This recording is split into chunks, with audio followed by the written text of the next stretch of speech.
Hola, ¿qué tal? Bendiciones, bienvenidos una vez más a su podcast Somos de Dios. Este día es especial porque este día me encuentro con un buen amigo, una persona que cuando yo la conocí me sorprendió mucho, porque me sacó de muchas dudas, y el día de hoy me encuentro con mi buen amigo Santos Espinal. ¿Cómo está, mi amigo? Qué placer saludarlo, y aquí estamos para compartir con el mayor de los agrados y bueno, para despejar dudas, como usted dice. El día de hoy es especial, ¿por qué? Porque mi amigo Santos, él toda su vida ha vivido así, con una discapacidad visual. Él es una persona ciega, y el día de hoy queremos aprender cómo es su día a día, cómo ha vivido esta etapa, si ha tenido dificultad, cómo ha vivido su niñez. Ok, ¿quién es Santos Espinal?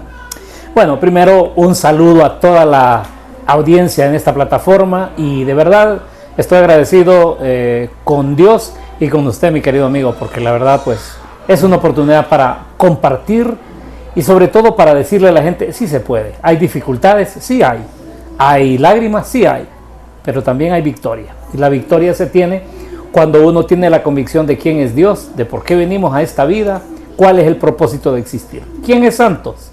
Bueno, soy originario de un caserío que se llama El Moray, en el municipio de Orocuina, departamento de Choluteca, Honduras, Centroamérica. Nací en un hogar compuesto en ese momento por 9 hijos, yo el número 9, ¿sí? El número 9, y el único que nació sin ver. Es decir, de los 9 hijos que tuvieron mis padres, el último nació ciego. Y bueno, esto marcó una gran situación a nivel de familia, porque no había quizá la preparación, la formación. Si de por sí nadie se forma para ser padre o madre, mucho menos teniendo un hijo en condición de discapacidad como yo. Nací ciego, y eso pues empezó a marcar una lucha distinta digamos, en toda la familia. Crecí como todos los niños, corriendo, jugando, golpeándome, levantándome. Afortunadamente, en un principio mis padres pensaban que me iban a tener así como estoy aquí, sentadito todo el tiempo. Pero pues el tiempo fue dándome las inquietudes de todo niño, que le cuento que uno de mis hobbies favoritos era montar a caballo, por ejemplo. Y primero mis padres pensaban con miedo, pensaban que yo no iba a poder. Sin embargo, lo hice, aprendí a montar a caballo, competía con mis hermanos, me caí muchas veces, pero me levanté. Y bueno, Santos, pero ahí, detengámonos un poquito. ¿Cómo fue esa niñez? Cuando usted me comenta y dice que empezó a sentir inquietud desde niño, me imagino querer jugar, escuchaba a los demás niños, escuchaba a sus hermanos, pero ¿cómo es esa, cuando estaban todos a la mesa? ¿Cómo lo vivía Santos, ese Santos niño? ¿Qué tenía en su mente? ¿Qué soñaba usted? Bueno, en principio, cuando muy pequeño, yo me ponía a pensar en la diferencia entre mis hermanos y yo. Y me ponía a pensar, bueno, ellos pueden ver lo que tienen servido a la mesa, ellos pueden ver lo que están cocinando, lo que está cocinando mamá, ellos pueden ver lo que les rodea, en qué van a chocar, en qué van a pegar, qué va a pasar, y yo no puedo hacerlo. ¿Qué va a pasar con mi vida? Yo me preocupaba.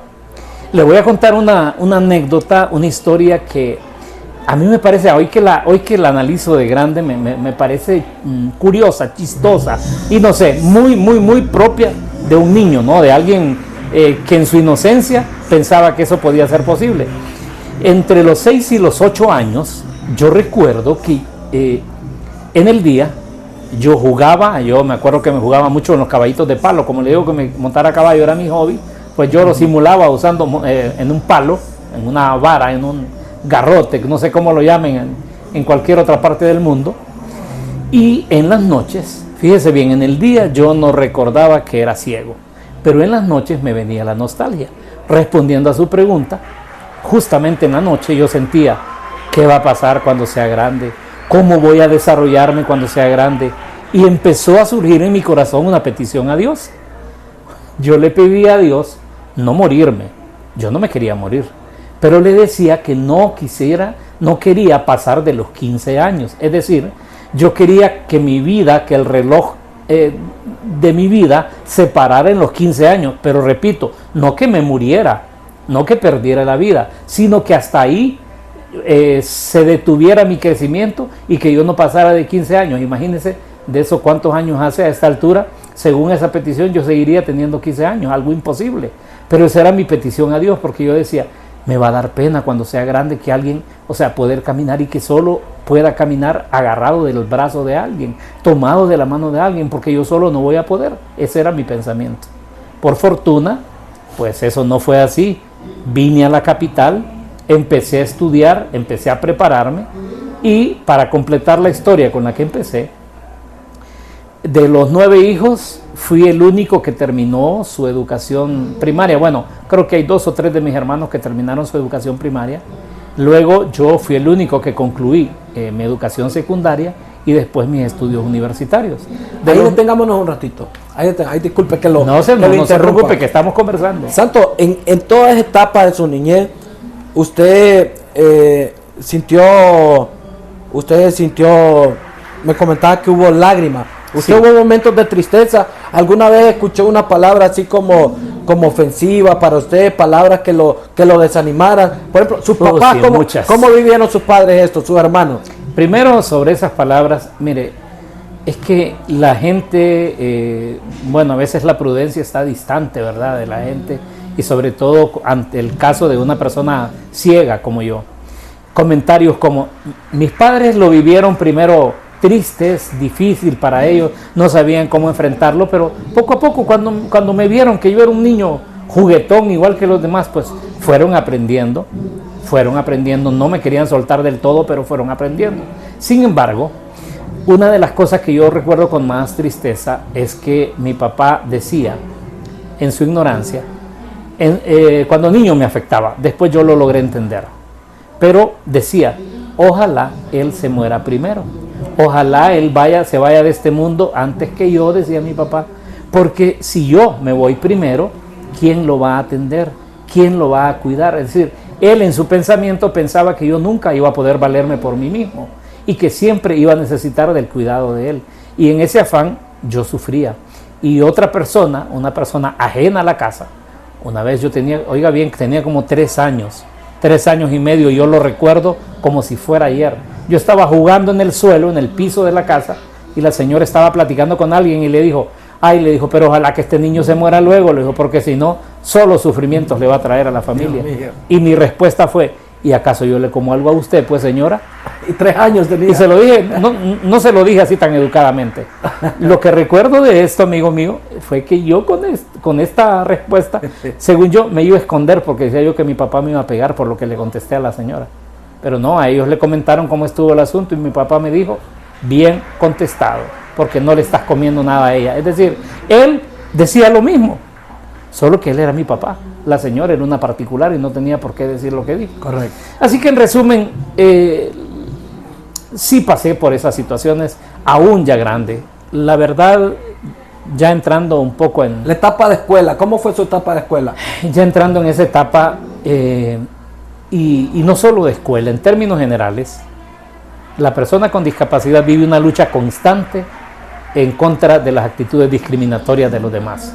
Es decir, la gente piensa que porque yo nací ciego, ya estoy acabado, y que por eso pobrecito yo.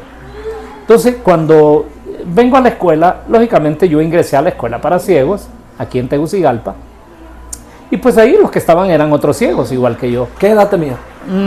Ya ingresé tarde, creo que ingresé como a los 10 años, creo yo, ya casi para los 11. Entonces, aún en la escuela, y le voy a decir, aún dentro de los ciegos, pues hay su nivel de bullying también. ¿En serio? ¿Cómo? Sí, hay su nivel de burla. Por ejemplo, yo empezaba a aprender a tocar guitarra a mi estilo, o yo venía del campo, mi lenguaje era un lenguaje campesino, se reían de mi forma de hablar.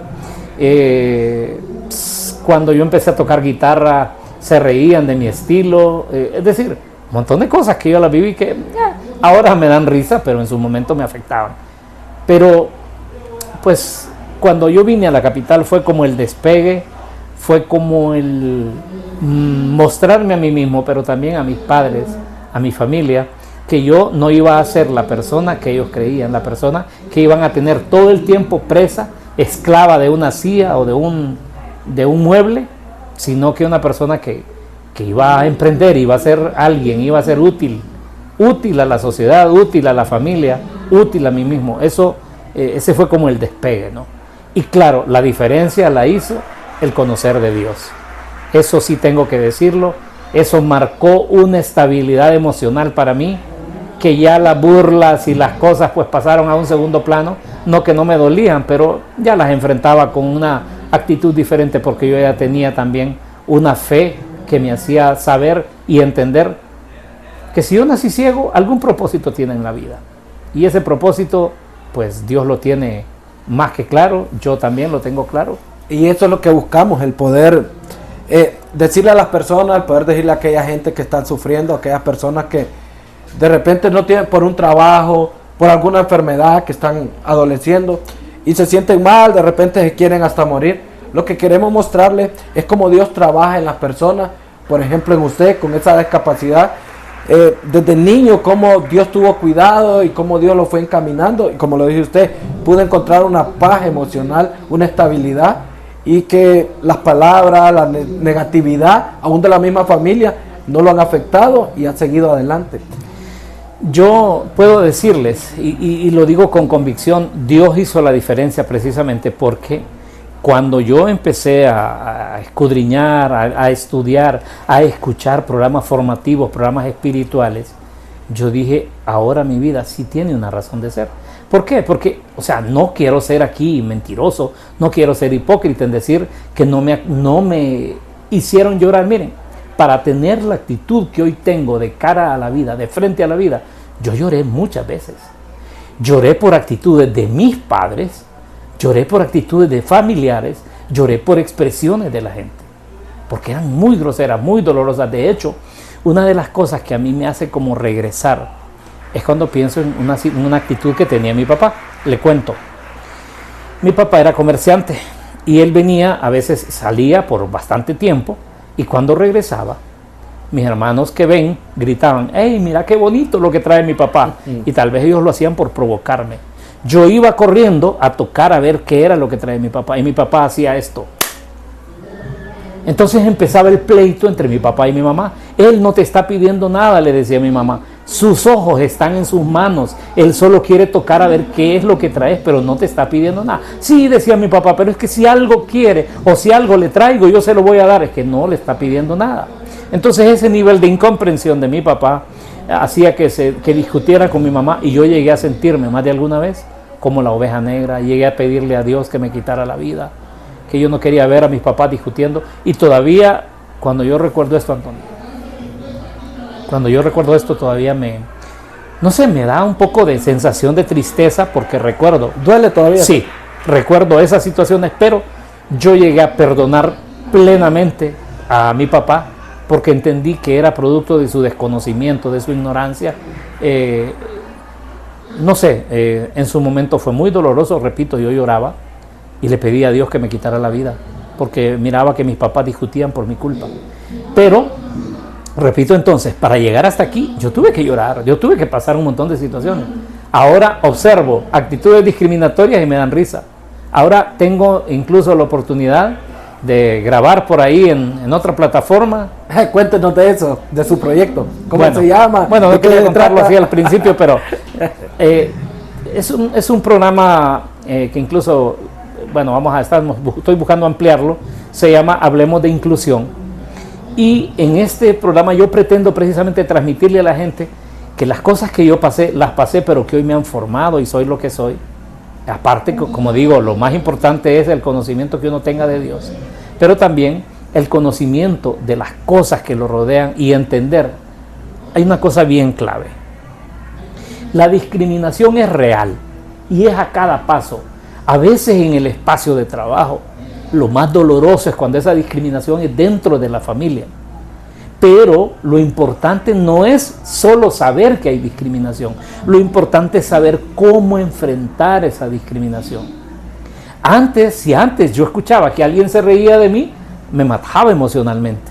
Ahora, si escucho que alguien se ríe de mí y les digo, probablemente yo me puedo reír más de usted que usted de mí.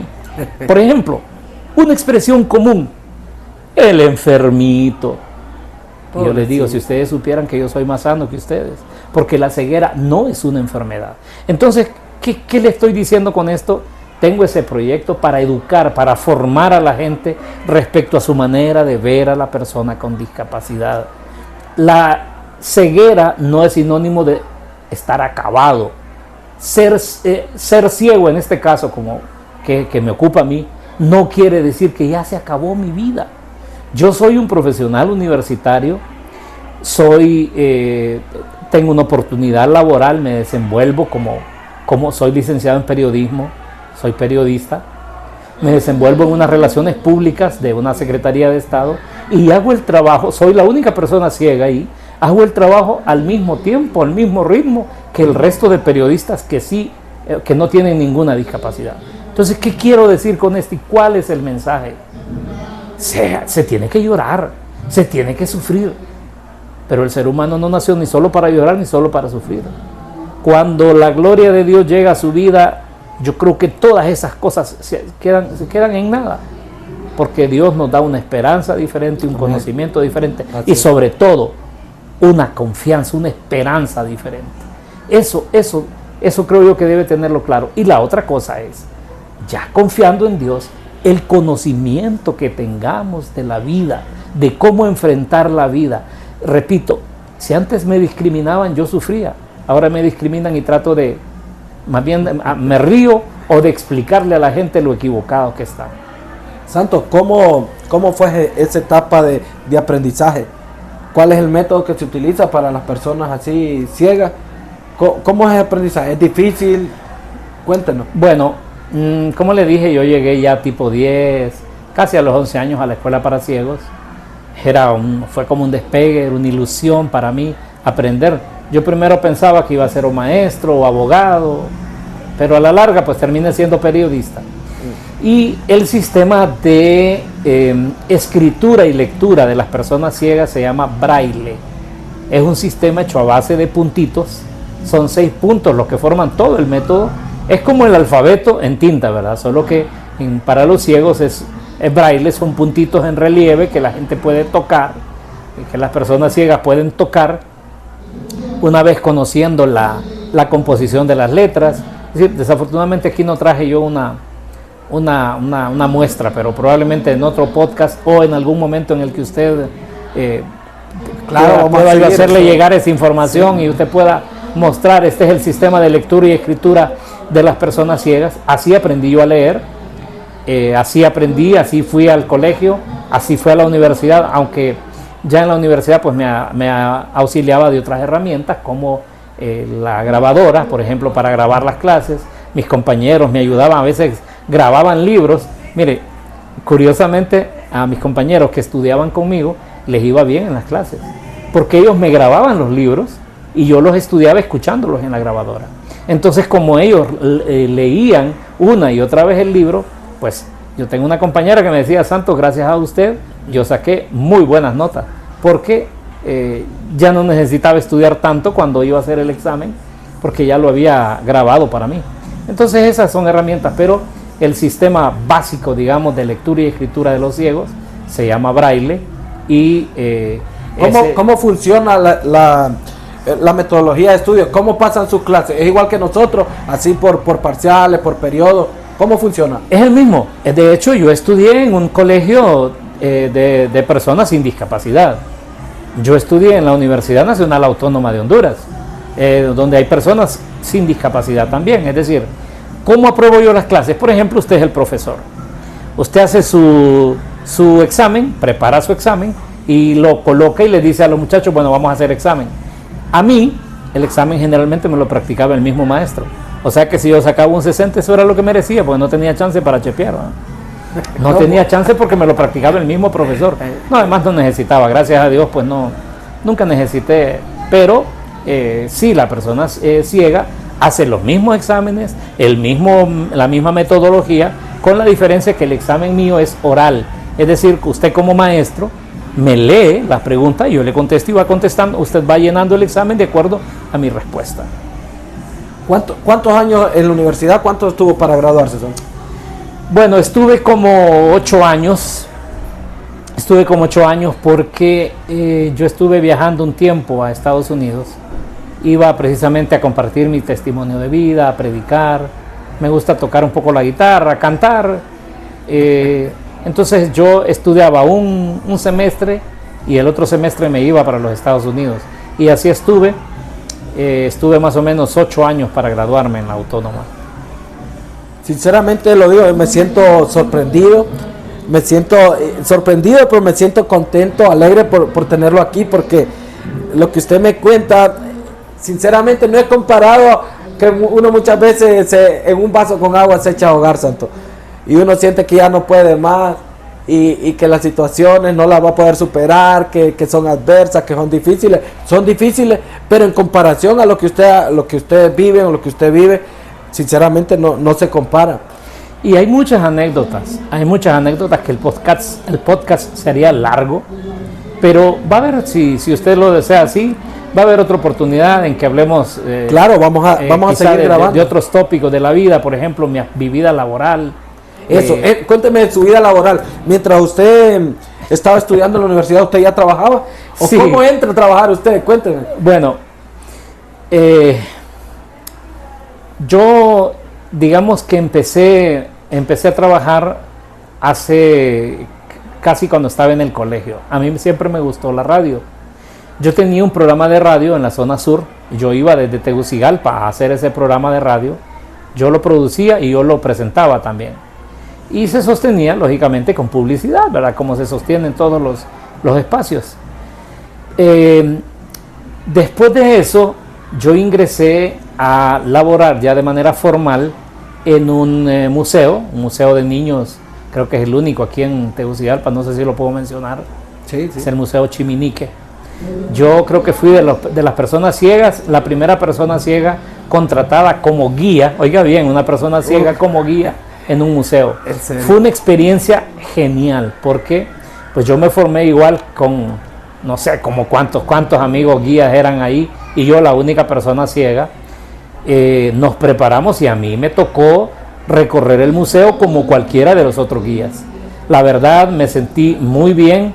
Las personas no tenían tal vez la formación de cómo tratar con personas con discapacidad, pero tenían la apertura, porque nunca tuve yo un problema de decir, es que Santos no lo va a poder hacer. Al contrario, después que me conocieron a mí y que llegaron otros ciegos, otras personas ciegas a trabajar, les decían, Santos lo hizo bien y usted también puede hacerlo bien. Así que fue una apertura increíble. Pero después de eso, yo trabajé como presentador en televisión. Aquí hay anécdotas interesantes. Ajá, en la televisión, las mismas personas ciegas me decían, Santos, ¿y cómo vas a hacer para ver la cámara? Me decían. ¿Cómo vas a hacer? Yo les decía, muchachos, qué pregunta, y que me la haga un ciego todavía. Porque yo no necesito ver la cámara. La gente me va a ver a mí a través de la cámara. Yo simplemente ocupo que el camarógrafo me diga, la cámara está a su izquierda, está a su derecha, está al frente, baje la cabeza, levante la cabeza, solo que me dé indicaciones y yo lo voy a hacer. Y así fue. Estuve 7 años en televisión, creo que soy el primer presentador ciego en Honduras. ¿Y de qué trataba el programa, ¿sabes? Que dura tanto tiempo. Era una revista y ahí fue donde yo trabajé con ella. Ella me dio clases en la universidad y luego me dio esa oportunidad laboral. Así que después fueron experiencias bonitas. Luego, pues ya se me dio la oportunidad laboral, ya trabajo como parte del gobierno de Honduras. Y pues ahí he vivido de todo, he vivido discriminación, pero también he vivido apoyo. Pero repito, la actitud de la discriminación no es quejarme, sino yo tengo ahora una actitud positiva y yo la combato demostrando todo lo contrario a lo que la persona que me discrimina quiere hacer, porque sí me ha pasado, pero en resumen, aquí estoy. Pero, ¿cuál fue el punto de partida, el parteaguas que dijo, aquí va Santos con todo? Bueno, voy a retroceder en el tiempo. En una ocasión, cuando yo comenzaba mi programa de radio en Choluteca, había una reunión política en el municipio. Está a unos 16 kilómetros del caserío de donde yo soy. Yo andaba, en ese tiempo andaba de vacaciones en la casa y le digo a mi papá, papá, dicen que hay una reunión política en Orocuina, necesito que vayamos porque el político es un empresario y yo quiero ir a plantearle, llevaba unas propuestas de publicidad para que me apoyara en mi programa de radio. Estuvimos en la reunión política, mi papá me acompañó de muy buen gusto, pero estamos en la reunión política, termina la reunión política y le digo a mi papá, ahora es cuando, vamos a hablar con el político. Llegamos y le digo, señor, yo vengo aquí porque quiero plantearle algunas situaciones. Yo soy productor de un programa de radio y quiero que usted me escuche un momentito. Y él hizo, sí, cómo no, con todo gusto. Y vino, se metió la mano a la bolsa y sacó un dinero. Y yo le dije, discúlpeme, yo no vengo por su dinero así. Yo vengo a presentarle una oferta de trabajo, porque la publicidad es un trabajo. Es decir, si la publicidad fuera una ayuda, imagínense cómo le ayudan a esos grandes emporios de televisión. Entonces yo le dije, papá, le dije, señor, yo no vengo por su dinero. Mi papá tomó una actitud que yo jamás la hubiera esperado y me dijo, malagradecido, el Señor de buena voluntad te está dando dinero. Y le dije, sí, papá, pero es que yo no vengo a pedirle dinero, yo vengo a pedirle algo más grande. Y con eso él se quiere quitar, se quiere librar de mí y yo no quiero esos dineros. Bueno, el Señor nos dejó peleando, mi papá tomó el dinero, yo no. Y yo le dije, bueno, papá, si a usted le sirve, quédese con él, porque yo no venía por esto. El Señor simplemente se dio la espalda, no me escuchó. Yo me quedé discutiendo con mi papá. Eso marcó mi vida horriblemente. Lloré como no tienen una idea. Me fui con mi papá al lugar donde teníamos los caballos, porque era en Bestia que teníamos que viajar, no había buses en ese tiempo, no había transporte. Yo tomé el caballo en el que yo andaba y me perdí. Yo le puse todo lo que podía ponerle al caballo. Mi papá llegó casi media hora después a la casa. Yo iba deshecho, iba llorando. Yo decía, pero mi papá, que es mi papá, me está viendo como un mendigo. El Señor lo que hizo fue darme una limosna. Yo no venía por esto. Cuando llegué a mi casa, mi mamá, que me conocía también, perdónenme, pero es que me da de todo cuando me acuerdo de esto. No, dale. Mi mamá, que me conocía también, me dice, ¿qué pasó? Y le digo, mamá, yo no quiero hablar, pregúntele a mi papá. Bueno, ella me conocía, yo me fui al cuarto a llorar y llorar y llorar. Cuando mi papá llega, empiezan a discutir. ¿Qué fue lo que pasó? No, que este malagradecido, el Señor de buena voluntad le estaba dando dinero y este malagradecido, que no sé qué. La misma canción de mi papá, y mi mamá le dice, pero viejo le dice, es que vos ya sabías a qué iba Santos. Santos no iba a pedirle un 5 y empezaron a discutir. Y yo dije, aquí se acabó el Santos que llora por todo. Yo me levanté de ese cuarto, yo me levanté y fui donde ellos dos y les dije, siéntense que me van a escuchar. Y le dije, mamá, yo agradezco su comprensión, no sabe cuánto me ayuda. Y papá, le digo, lo que usted ha hecho ha marcado mi vida. En principio yo creí que para mal. Pero aquí, ante usted, tiene a un Santos que hasta aquí lloró por sus actitudes. De hoy en adelante, yo voy a ser una persona con una actitud diferente. Yo no me voy a rendir ante las discriminaciones, aunque vengan de su parte. ¿Y por qué yo no te he discriminado? Y bueno, empezó, no. Yo le dije que me iban a escuchar y me va a escuchar. Su actitud fue totalmente errónea, porque lo que el Señor hizo fue librarse de mí y no escuchar mi propuesta, porque nos dejó peleando, porque usted equivocadamente me hizo tomarle dinero que yo no iba a pedirle. Y bueno, después de todo un discurso, ese es el antes y el después de mi vida, Antonio. Justamente yo dije, ya no más llorar por actitudes discriminatorias. La discriminación la voy a enfrentar con valentía y la voy a enfrentar demostrando que las cosas no son como se dicen. Y así qué interesante lo que usted me comenta, porque los padres, usted tenía esa actitud, usted buscaba una oportunidad, pero su papá aún lo seguía viendo como esa persona que como que no se valía, que no podía, por sí mismo, que no podía, sencillamente que no podía trabajar. O sea, y eso fue lo que más me dolió, pues, sentir que mi papá no creía en mí. Eso fue lo que mató mis emociones en ese momento. Santos, ¿y cómo llega esa etapa de enamoramiento? Porque también está casado. Claro. ¿Cómo llega esa etapa? ¿Cómo se miraba usted? ¿Qué pensaba usted en cuanto a su esposa y todo? Cuando yo le conté que en mi infancia yo decía que no quería pasar de los 15 años, una de mis preocupaciones era, y cuando ya grande yo sienta atracción por una muchacha, mi papá va a tener que andar conmigo para conquistarla. mi papá va a tener que andar conmigo para... No, entonces ahí era donde yo me preocupaba y decía, no, no quiero eso, yo quiero ser independiente. Y luego, bueno, cuando ya vine a Tegucigalpa y cuando ya empecé a estudiar, bueno, ya empecé a sentir atracción y empecé a hablar. Y así fue que conocí a mi esposa, y yo diría que esto sí, que como todas las personas, a uno de repente siente que le gusta una, después dice no, pues no era esta, y así va pasando hasta que encuentra la persona con la que usted se queda, ¿verdad? Con la que usted hace vida, pero es una cuestión, yo diría, igual que los demás. Y yo diría que la diferencia única es tal vez que a la gente que ve, a la gente sin discapacidad, como que le llama mucho la atención el aspecto físico de la persona. Pero yo, más allá del aspecto físico, yo veo el aspecto emocional, el aspecto interno, el ser de la persona. Porque digo, yo podría tener un monumento físicamente hablando, pero quizá no responda a mis intereses, a mi fe en Dios, a mi deseo de superación.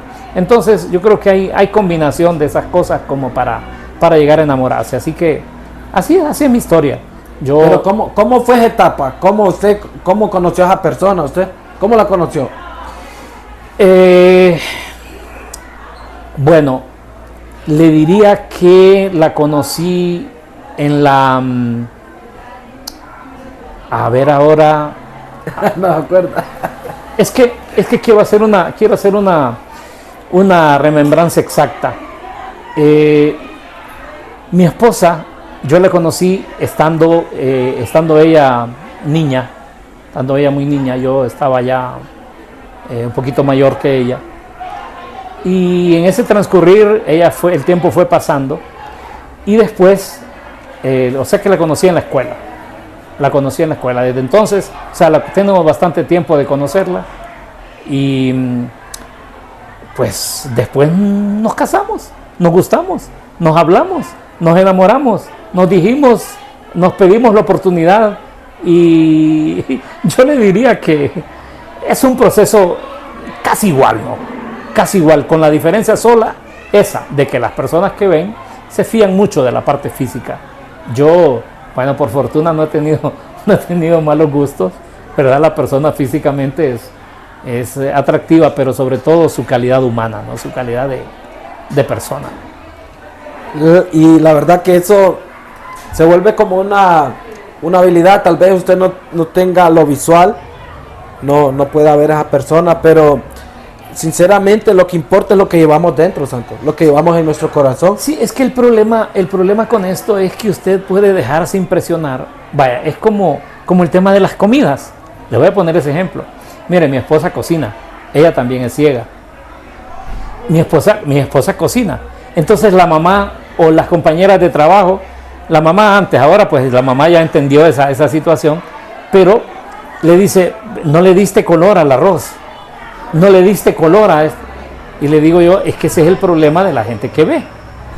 Mucho el tema visual. En cambio, usted prueba una sopa hecha por mi esposa, que aunque no tenga el color achotado o el color, pero el sabor es exquisito. Entonces, por eso es que muchos acuñan aquel pensamiento que dice las apariencias engañan.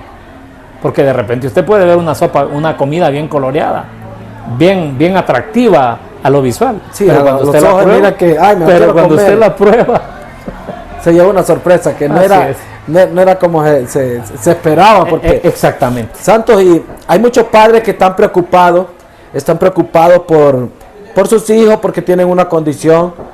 Entonces, ¿qué consejo le daría a usted a esos padres que de repente dicen toda mi vida, o quizás piensan como su padre, mejor no hubiera nacido, mejor que muera antes, porque cuando yo no esté, ¿cómo va a ser mi hijo? ¿Usted qué consejo le daría a esa persona? Ya me ha tocado experiencias así, de decirle a una persona, ¿sabe qué? Haga un alto en su vida, piense, y se lo voy a decir hacia el costo, a mucha gente quizás no le agrade, pero si yo, que nací con la condición de discapacidad, nací sin la vista, he llegado donde he llegado, ¿y qué con usted? ¿Por qué pensar en matarse? ¿Por qué pensar en quitarse la vida antes de enfrentarla, antes de saber que usted es capaz. Yo nací ciego, así nací. Yo nunca he visto lo que me rodea, no lo he visto con mis ojos físicos, pero he tenido la oportunidad hasta de salir del país, de conocer a las personas, no precisamente viéndolas. Yo creo que a veces se conoce más cuando usted aprecia ese ser interior. Así que usted no se eche a morir. Entienda que la vida tiene una razón de ser, que si creemos en Dios, eso hace la diferencia. Y sobre todas las cosas, que si le ponemos empeño, hombre, por muchas barreras que hayan, vamos a salir adelante. Así es. Santo, ya para finalizar, me gusta practicar una analogía, y es que imagínense que le ponemos esta cámara solo para usted solo. Está todo el mundo lo está viendo, televisión, redes sociales, todo el mundo está viendo a Santo. ¿Qué le dirías al mundo, Santo? ¿Qué le diría al mundo? ¿Cuál es su mensaje para él? ¿O para ellos? Qué interesante. Muy bien. Primero, le diría, gracias por verme. Quiero un poquito de su atención. Estamos viviendo tiempos tan convulsos, tiempos tan difíciles. Si usted ve las noticias, si usted lee noticias, se dará cuenta que más de la mitad del mundo, más de la mitad de los países están en conflicto. Pero no nos vayamos a la mitad del mundo, a los países, vayámonos a su vida. ¿Qué está haciendo usted por usted mismo? ¿Cómo está enfrentando esa enfermedad? ¿Cómo está enfrentando la pobreza? ¿O cómo está enfrentando alguna condición de discapacidad? Eso va a marcar la diferencia. Yo enfrento mi discapacidad, y digo mi discapacidad como si solo fuera mía, ¿verdad? Pero digo, yo enfrento la discapacidad, número uno, desde mi fe, entendiendo que Dios no me va a dar una carga que no pueda llevar. Y número dos, enfrento la discapacidad haciendo. Yo no lloro porque me discriminen. Yo actúo. Es decir, si alguien se ríe de mí y dice, pobrecito, yo le digo, ¿pero por qué? Si yo soy rico. Trato de sonreír a la discriminación y ponerle acción.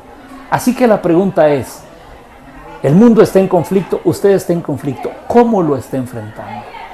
De la manera en que usted enfrente el conflicto, así va a ser la salida, así va a ser la solución. Si usted es de los que se echa a llorar por cualquier problema y no lo enfrenta, créame que cualquier problema lo va a ahogar.